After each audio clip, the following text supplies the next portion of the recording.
This is going to be on probably like the third day of class. So over the course of the class, students will be picking an idea or a story or something that they're going to present on, and the presentation that they prepare is the main project that they'll be working on through the class. And a lot of the class is just going to be them working on it individually or in groups. And I didn't have a good way to model that here because you all obviously don't have a presentation that you're working on. So the part of it that I'm doing is I'm going to be explaining. One of the hard parts I know is going to be having students pick a topic for the presentation. So I'm going to be explaining, giving some guidelines for how they might think through picking a topic for presentation.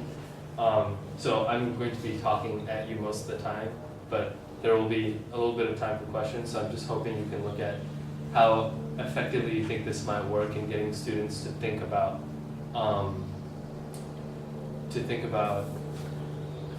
what they might give their presentation on. The other thing is that there are three forms of presentation that I would have outlined in a previous class: oratory, comedy, and storytelling. So just you know what those are, so you have those in your mind. Okay. All right. So today I'm going to be explaining different ways that you might go about. Oh, sorry. One more thing. I wouldn't have my phone here. I just didn't want to print it out because it wasn't finalized. Okay. Today I'm going to be explaining how you might think through picking a topic for your presentations. So I think that there are two ways that you can think about going about this when I give you a little bit of time later in class to think about it with your group members. The first is that you can find something that you want to talk about, and then you can think about what form you want to present it in. And when I say form, I'm talking about the three types of presentations that we discussed last time. So comedy, storytelling, and oratory. So that's one thing you can do. The second thing that you can do is to figure out the form that you want to present your idea in, and then think about what you want to talk about. So let's say you really want to do a comedy routine. You would decide that you want to do a comedy routine, and then think about what you might do your routine on. Or let's say that you really want to give a speech on something. You'd first decide that, and then you'd figure out what the topic is that you want to address. So I think those are two general ways you can think about how you might pick a story. Now, I think there are two things you should keep in mind that are really important when you're thinking about your story. The first is that the story or idea has to be important to you, and that comes before anything else. So if you're not invested in it personally, then it's not going to be any fun for you working through coming up with ways that you can present it, which is why it's really important that you find something that for you specifically, it's something that you would be interested in. The second thing, and this is, I guess, equally important, is that you have to find something that you're willing to share.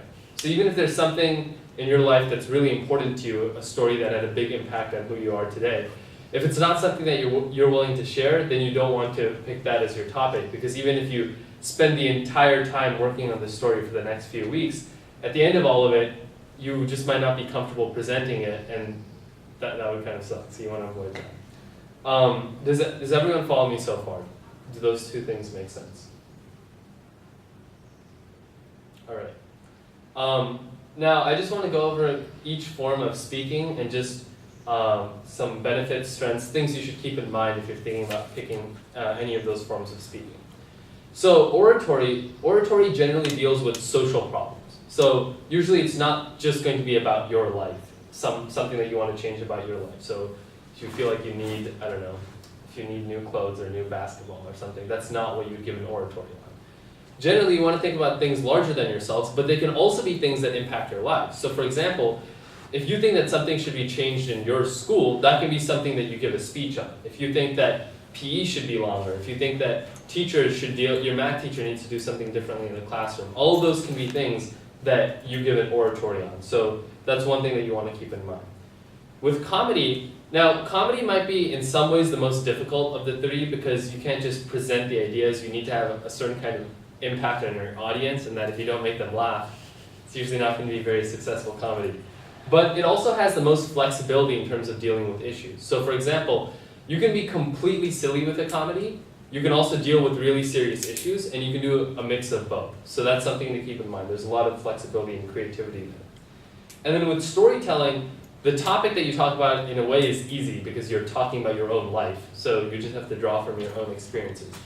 But at the same time, you can think about what kinds of stories you might want to present. So for example, if you're telling a story and you want that to have an impact on people, you don't necessarily have to tell the story that had the biggest impact on your life. You can tell something as everyday as just your daily Sunday morning routine, and that can give people a lot of insight into who you are as a person.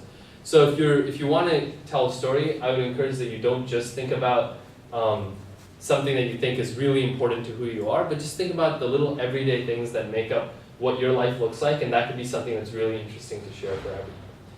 Now, with that said, I would recommend that you don't get locked into any of these as hard guidelines, principles, or rules. The idea is for this to be a creative process, and these rules are just here to help guide or clarify your thinking. But if they end up making it more confusing for you, or if you're having trouble thinking along these guidelines, then I suggest you let your creativity guide the process instead of just being stuck to whatever I've shared. All right, and then I would open up for questions. Do you all have any questions? How would you tell a story about your Sunday routine that wasn't super boring? Well, I mean, it'd be different for everyone, right? So my Sunday routine would probably be a pretty boring story. But if there's something that you think would really capture something that's important about your life. So for example, if you have a really set Sunday routine that goes on every Sunday and something that is important to you, even if you don't think about it a lot, or even if every Sunday doesn't have a huge impact on your life, that could be something that's really interesting for people.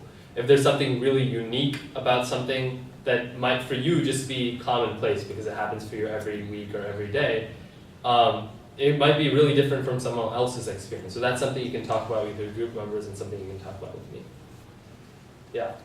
For this project, can we combine the categories? So like, can we tell like a funny story? Yeah, or like, that's encouraged. can we tell a story to make up like a speech? Definitely. I think actually it might even help you if you want to think about it that way, because then you can think about the strengths and drawbacks of each type, each form of presentation. If you have an idea where it makes a lot of sense to combine them, like you said, a funny story I think is a good example, then go ahead and I think you should share. Time. That was literally 10 seconds of time. Okay. Thanks, Ani.